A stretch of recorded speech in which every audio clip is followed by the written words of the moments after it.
따라하시죠. 경건, 예수님 닮기.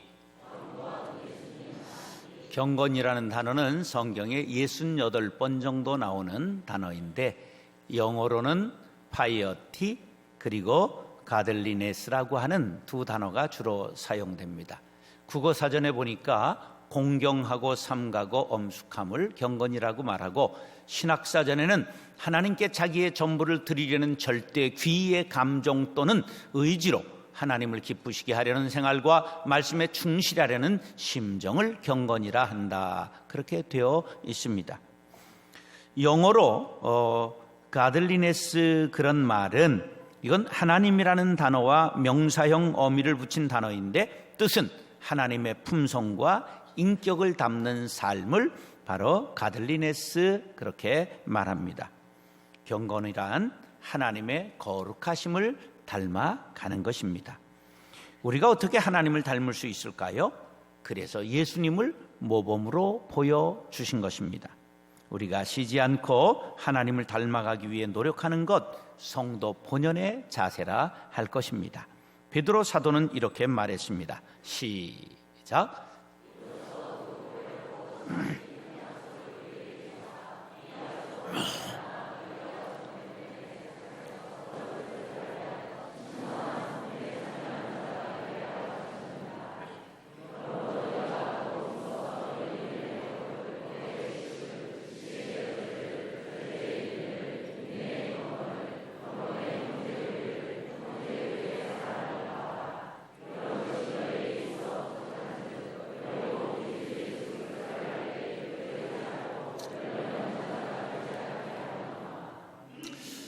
신의 성품에 참여하는 자가 되기 위해서는 여기 심써야 될 8가지 덕목을 제시하고 있는 중에 4번째가 경건이라는 덕목입니다. 여러분들 경건의 열매를 풍성히 맺게 되시기를 바랍니다. 칼빈은 기독교 강요에서 경건을 이렇게 설명했습니다. 경건이란 하나님이 베푸시는 온갖 유익들을 아는 데서 생겨나는 바, 경건하면 유익이 있다는 거예요. 하나님에 대한 두려움과 그를 향한 사랑이 하나로 결합된 상태를 뜻한다. 하나님을 경외하는 상태, 즉 하나님을 사랑하면서 동시에 두려워하는 마음을 경건이라고 말합니다. 이스라엘은 아주 그 성서학자들에게는 중요한 곳이죠. 우리들도 성지순례를 하잖아요. 윌리엄 바클레이라고 하는 성서신학자가 있는데요, 이분이 이스라엘을 100번이나 여행을 하면서 쓴 책이 그 신약 주석인데, 아주 저같이 신학도들은 예전에 아주 중요하게 보았던 책입니다. 그런데 바로 헬라어 유세베이아, 이게 경건이라는 뜻인데, 유세베이아는 하나님을 숭상하고 사람을 존경하며 자신을 귀히 여기는 태도를 나타내는 말이다, 바클레이가 말했어요. 잘 보세요. 경건이 뭐라고요? 하나님을 높이고 또 사람은 어떻게 해요? 존경하고 자신을 어떻게? 귀하게 여기는 태도다. 그래서 이렇게 하는 사람들 경건한 사람들인데요, 경건을 다른 말로 표현하면 거룩한 생활이라고 말할 수가 있습니다. 예수 믿고 죄 사함 받아 거듭난 하나님의 자녀들이 힘써야 할 바는 거룩한 생활입니다. 경건과 가장 가까운 단어가 있다면 뭐라고요? 거룩이라는 단어입니다. 그래서 레위기 11장 44절에 보면 내가 거룩하니 너희도 거룩하라, 그렇게 말씀하셨습니다. 거룩은 하나님의 성품이요, 거룩하신 하나님을 닮아가는 것이 그리스도인의 본분입니다. 이것을 신약에서 경건이라고 표현하고 있는 것입니다. 야고보서에서 우리에게 경건에 대해 다른 시각을 갖게 만들어 줬는데요, 시작.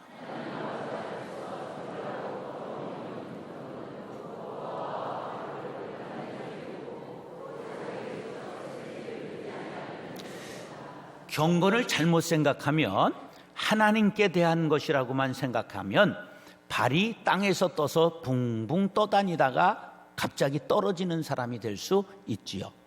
야고보서는 뭐라고 강조하느냐 하면, 하나님을 사랑하는 자는 이웃을 사랑하는 것이 마땅하다 강조하고 있어요. 이것이 예수님의 가르치심이죠. 이 땅에서 가난하고 헐벗고 굶주린 이웃을 구제하고 공유를 베푸는 사랑의 실천이야말로 참된 경건이라고 강조하는 것입니다. 이것을 경건의 사회성이라고 말합니다. 경건에는 뭐가 있다고요? 사회성이 있는 거예요. 경건에는 신성만 들어있는 것이 아니라 사회성으로 나타나야 진정한 것이 경건이라는 것이죠. 경건은 하나님의 성품을 닮아 거룩해지는 동시에 이 세상의 불쌍한 형제와 이웃에 대해 하나님의 마음과 사랑을 가지고 그들을 품는 것까지 포함하는 것입니다. 경건은 자신의 영적 실체를 알게 되는 것으로서 나는 하나님의 은혜 없이는 설 수 없는 죄인이요 종이요 과부요 고아와여 나그네라고 하는 걸 아는 것이에요. 그러므로 죄인 되고 종이요 고아와 과부요 나그네 된 많은 사람들을 조건 없이 품고 베푸는 단계에 이르는 것을 경건이라고 말하는 것입니다. 사랑하는 형제 자매 여러분, 오늘 말씀을 상고할 때 은혜 받고 참된 경건에 이르러 예수님을 닮아가게 되시기를 축원합니다. 따라서 경건에 이르기 위해 버릴 것이 있습니다. 믿음은 채우는 것일까요? 버리는 것일까요?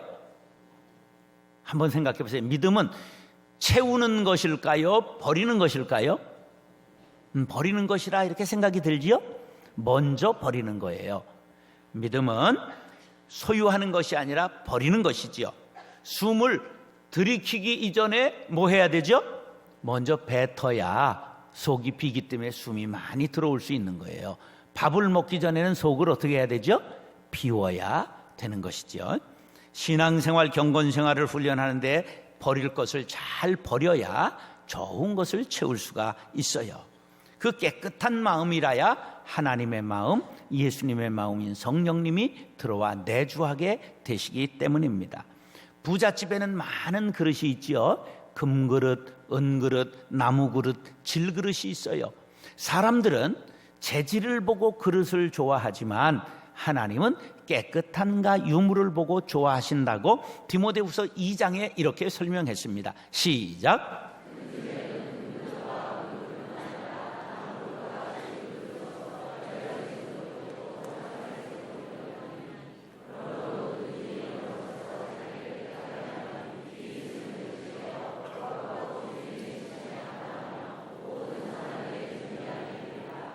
어떻게 하면 귀히 쓰이는 그릇이 된다고요? 깨끗하게 하면. 그러니까 금수저, 은수저, 흙수저 이거 논하는 게 안 되는 거예요. 깨끗하면 흙수저라도 하나님이 반드시 쓰실 날이 있다는 것을 믿으시기 바랍니다. 그래서 수도 생활하는 사람들은 하나같이 빈방 그리고 아주 간편한 물건을 놓고 사는 거죠. 여러분들도 너무 많이 쌓아놓고 있는 사람은 연말이니까 집 정리하시면서 천사 가게에 전부 갖다 내시기 바래요. 그럼 여러분들이 경건에 조금 도달하게 되는 거지요. 우리가 경건에 이르기를 힘쓴다면 가볍게 살고 비우는 훈련에 힘써야 됩니다. 7절 상반절 시작. 그 버리고를 강조하려고 노란 줄 쳤죠. 다시 한번 시작. 우리는 보통 버리라고 하면 물건만 생각하는데 아니에요. 마음도 버리라는 거예요. 그러면 망령된 건 뭐냐? 베벨로스라고 하는데 망령되다는 말은 속되다, 경건치 않다, 무가치하다 그런 뜻이에요. 그런데 허탄하는 그라오데스라고 하는 말인데 높아다운 그런 뜻이에요. 이 높아다운이라는 말은 재밌는 말이에요. 우리 옛날 할머니들이 손주들을 데리고 무슨 얘기 밤중에 주로 했어요? 몽달 귀신, 달걀 귀신 이런 얘기 했잖아요. 그래서 이 높아다운 그라우데스라고 하는 말은 허풍 떠는 뻥 까는 이런 뜻이에요. 그래서 그런 거 버리라는 거예요. 이걸 영적으로 해석하면 이단적이고 무익한 거짓 교훈과 세상 풍조는 버려야 된다 그런 뜻이에요. 구체적으로 우리가 경건에 이르기 위하여 버려야 할 것들을 디모데전서 4장 1절로 3절에 이렇게 말씀합니다. 시작.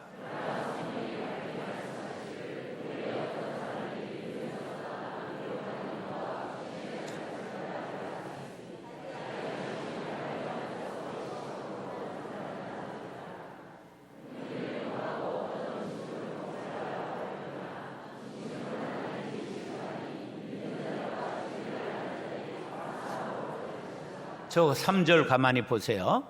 저게 AD 63년경에 쓰였다고 학자들이 밝히는 디모데 전서인데요. 벌써 AD 63년 기독교가 생긴 지 30년밖에 안 됐는데 이단이 생겼어요. 혼인을 금하라. 그 다음에 또 뭐가 있어요? 음식을 먹지 말라. 이런 이단들이 생겼다는 거예요. 이게 뭐냐 하면 유대 에세네파의 금욕주의가 영지주의와 합해졌어요. 그래서 영은 귀하고 육은 악하다, 그렇게 생각을 하는 걸 영지주의 이원론적 사고 이렇게 말합니다. 그래가지고 심지어 결혼하지 말아라 이렇게 금한 거예요. 결혼 제도는 누가 만드셨어요? 하나님이 만드셨어요.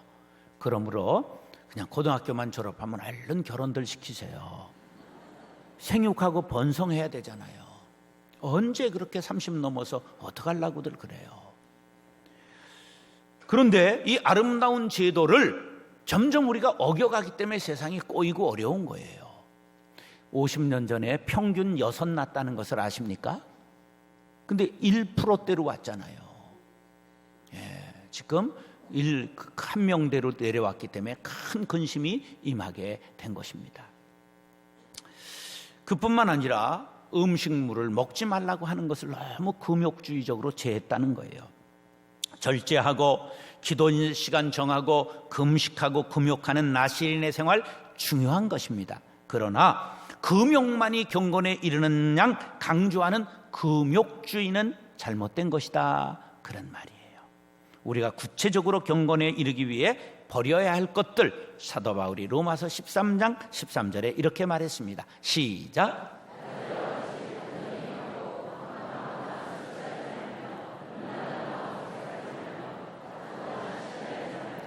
방탕, 술 취함, 음란, 호색, 육신의 정욕을 따르는 것들을 과감히 버리시기를 간절히 바랍니다. 이런 것들을 끊지 않고 하나님의 성품에 참여할 수 없습니다. 거룩하신 하나님을 닮을 수 없습니다. 예수님의 향기를 풍길 수가 없습니다. 사랑하는 형제 자매 여러분, 경건에 이르기를 방해하는 것이 무엇이 있습니까? 이단 사설이십니까? 세상의 풍조입니까? 육신의 정욕입니까? 이 시간 방탕과 술 취함과 음란과 호색을 십자가에 못 박고 경건에 이르는 하나님의 자녀들이 될 수 있기를 예수님의 이름으로 축원합니다. 따라서 경건에 이르기 위해 취해야 할 것이 있습니다. 숨을 내뱉었는데 마시지 않으면 질식해서 죽지요. 이제 속을 깨끗이 비웠는데 밥을 먹지 않으면 굶어 죽지요. 비우면 반드시 채워야 합니다. 예수님의 비유 중에 신령한 이해를 필요로 하는 비유가 있는데 누가복음 11장 24절 26절입니다. 시작.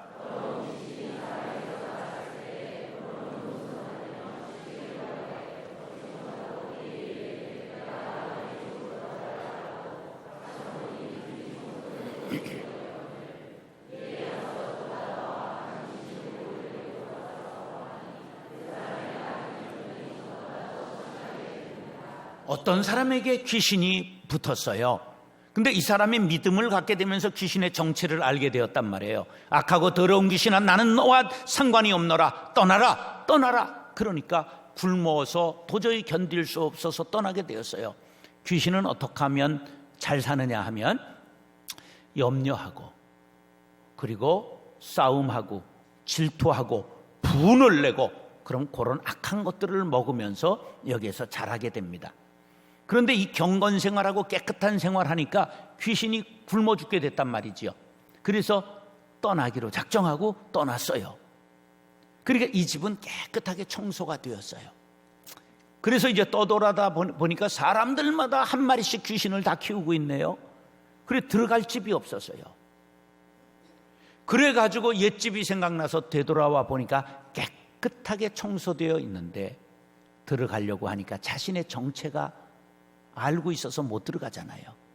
그러니까 가가지고 센 7 귀신을 데리고 들어와서 확 들어와 버리니 그 사람의 형편이 어떻게 되었겠느냐.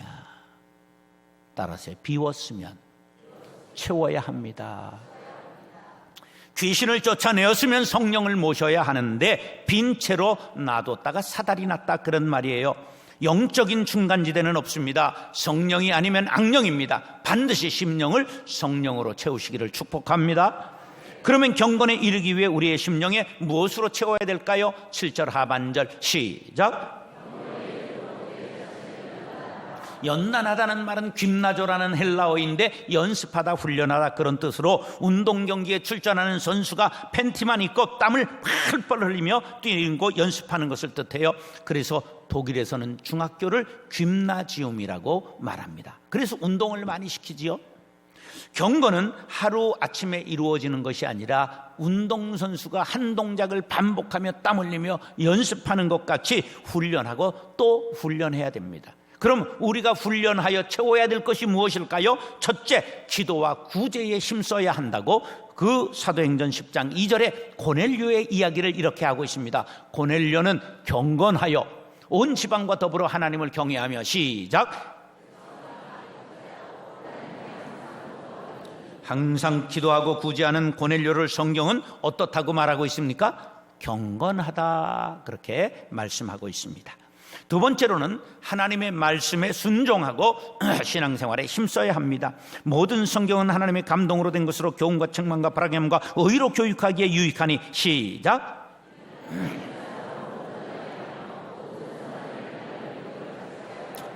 하나님의 말씀에 순종하고 신앙생활에 힘쓰면 능력 있는 그리스도인이 된다는 말씀입니다. 그 다음에 말을 절제해야 합니다. 말을 절제하는 훈련해야 돼요. 누구든지 스스로 경건하다 생각하며 시작.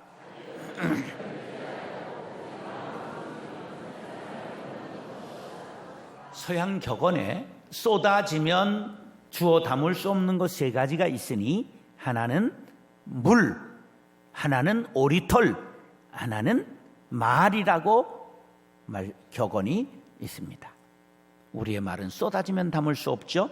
그러므로 꼭 해야 될 말인가, 지금 해야 될 말인가, 너와 나에게 유익한 말인가 꼭 생각하며 말을 절제해야 됩니다. 그러면 경건해질 수 있습니다. 네 번째로 정직을 훈련해야 합니다. 미가서 7장 2절 시작. 정직한 자가 끊어지고 있는 이때에 우리가 경건하여 정직을 훈련하면 더욱더 세상을 밝게 만들게 될 줄로 믿습니다. 다섯 번째로 주를 의지하는 훈련을 해야 됩니다. 시편 86편 2절 시작.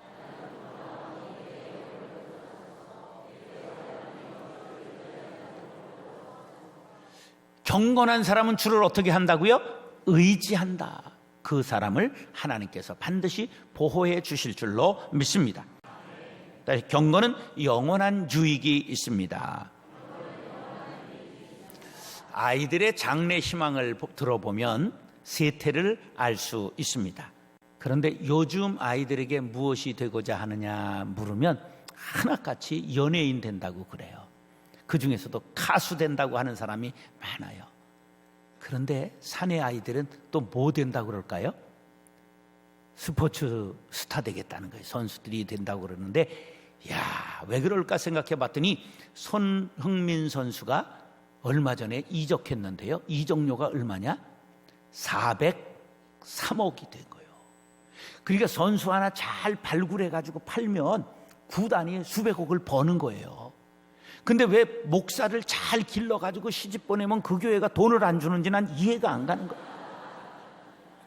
그렇잖아요. 그죠? 이거 큰 일인데. 예.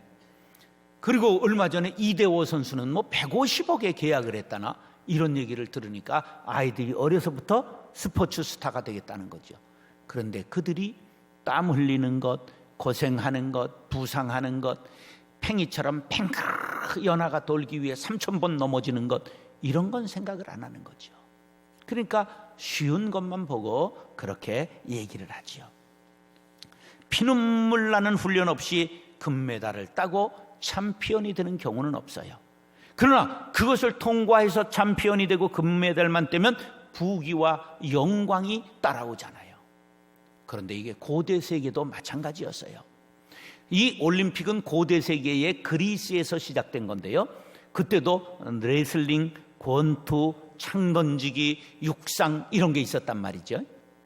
근데 거기에서 비록 월계관, 이게 조금 있으면 말라버리는 월계관을 받았었지만 그것으로 끝난 건 아니에요.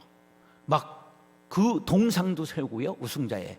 그리고 전부 돌 위에 이름을 새겨 넣었고 막 여자들이 그냥 따르고 부귀와 영예를 얻게 되었지요. 그러나 아무리 부와 영광이 따르는 그 유익도 한시적이라는 거예요. 이 세상으로 끝이라는 거지요. 그러나 경건의 유익은 어떻게 된다고요? 8절 시작.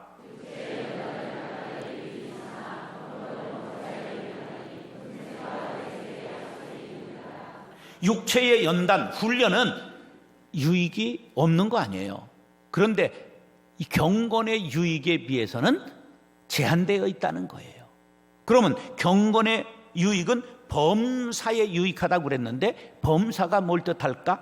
그 범사는 그 하나님의 큰 은총인데 그 세 가지는 뭐냐? 첫째로 너희는 먼저 그의 나라와 그의 의를 구하라. 그리하면 이 모든 것을 너희에게 더하시리라. 그러므로 내일 일을 위하여 염려하지 말라. 내일 일은 내일이 염려할 것이요 한날의 괴로움은 그날로 족하니라. 하나님이 은총을 주시는데 첫째, 염려가 없어지도록 의식주 문제를 하나님이 해결해 주신다는 거예요. 할렐루야. 여러분, 경건하면 염려가 사라지고 의식주 문제가 해결된다는 사실을 기억하시기 바랍니다. 그 다음에는 풍부한 화평을 즐기게 된다고 시편 37편에 이렇게 말씀합니다. 그러나 온유한 자들은 땅을 차지하며 풍성한 화평으로 즐거워하리로다. 경건한 자에게 하나님께서 아주 풍성한 화평을 주신다는 거예요. 그 다음에 진리에 거하게 된다고 시편 85편에 이렇게 말씀합니다. 인애와 진리가 같이 만나고 의와 화평이 서로 입맞추었으며 진리는 땅에서 솟아나고 의는 하늘에서 굽어보도다. 경건하여 말씀과 기도로 온전하여지니 진리 안에 거하게 되고 진리 안에서 자유를 누리게 되는 것입니다. 이것이 경건한 사람이 땅에서 얻는 범사의 유익입니다. 이 외에도 내생까지 유익이 있으니 내생의 유익은 영생인 줄로 믿습니다. 자, 그런데요, 경건은 더 중요한 게 있어요. 경건이 심판의 기준이 된다는 걸 알아야 됩니다. 우리가 심판받는데 그 심판의 기준이 경건했느냐 경건하지 않았느냐가 심판의 기준이 된다고 베드로후서 2장 5절 6절에 말씀합니다. 시작.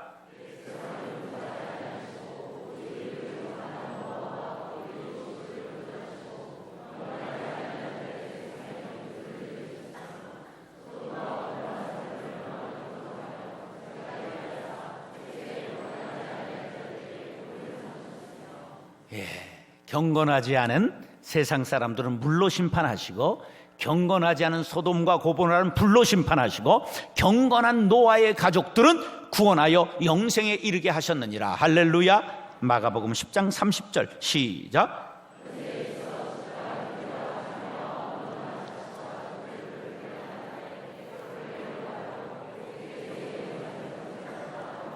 경건한 사람은 이 땅에서도 많은 복을 받는데 때로는 박해까지도 받을 수 있다는 거예요. 그런데 반드시 내 생에 있어서는 뭐를 받는다고요?